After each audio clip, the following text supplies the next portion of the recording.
So the three I asked you to do from mixed practice 17, 4, 9 and 13. Question 4 was a nice warmer upper for this one.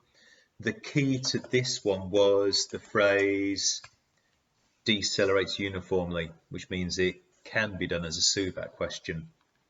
Okay, then if we extract the information from the question, we've got U, we've got A, we've got S, and we want V, which is that formula. Just work it through carefully. Oh, noting that it was a deceleration. Okay. 9's a good one. Combining this SUVAT equation with this SUVAT equation to get that one. How did we spot what to do? V, U, A and T, S, U, T and A, and we want V, U, A and S. What's missing? The T is removed, okay? So how do we do that? Rearrange one of them to make T the subject, and it would be sensible to rearrange the linear one. Rearrange that one to get that. Substitute into this one. So replace the T's by that. What did I do to make life easier? We had A divided by A squared, so 1 over A here, 1 over A here. So if you multiply through the A by the A's, you get AS. Expand UV, take U squared. Half of all that, so we'll put the half there. Square out that V squared, U squared, and double UV. Sorry, double U times V. Let's get rid of a 2 here. So multiply it by the 2AS. Well, that's good. That's the 2AS. But remember to double these terms. 2UV, 2U squared. We've got rid of the denominator. V squared, take 2UV plus U squared. They cancel. U squared, take 2U squared minus U squared. And a V squared. V squared, take U squared is 2AS. Rearranges to give that. Perfect. Second part of the question, again, a really straightforward SUVAT equation question.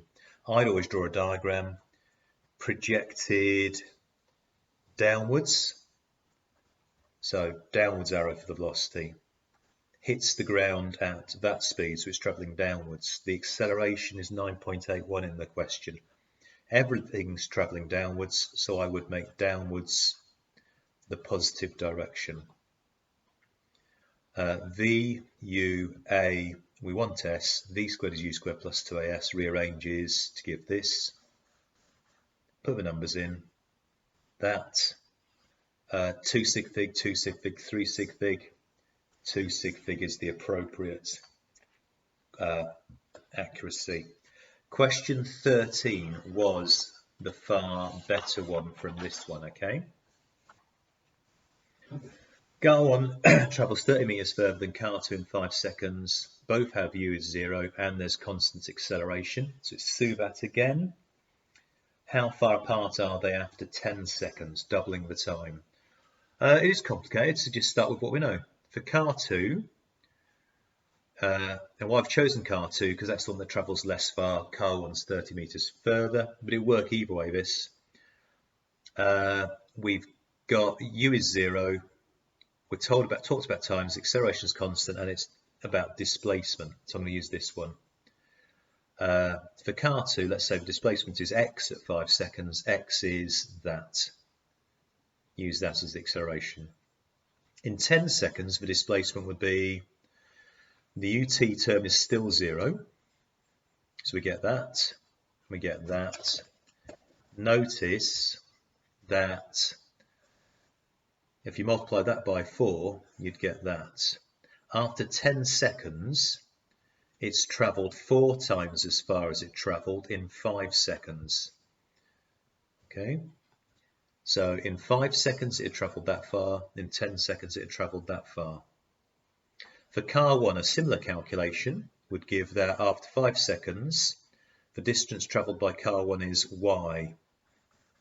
Now remember, that's x plus 30. In 10 seconds, an identical calculation to this we show that car 1 has travelled 4 times as far as it travelled. Now for y, if y is x plus 30, then this distance will be 4 lots of that, which is 4x plus 120, and 4x was how far the first one travelled. It'd be 120 metres ahead. Is there a shortcut?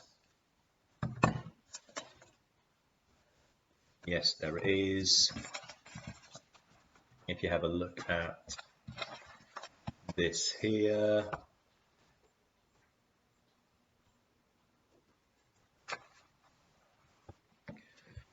for both cars, if u is 0, then the displacement is proportional to t squared. When we double t, we quadruple s.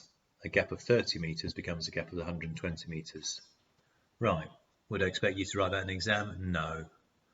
That's the sort of thing you spot when you've worked the way through the question. Is it valid? Yeah, it's perfectly valid. But it is neat, isn't it? Right. Well done with those.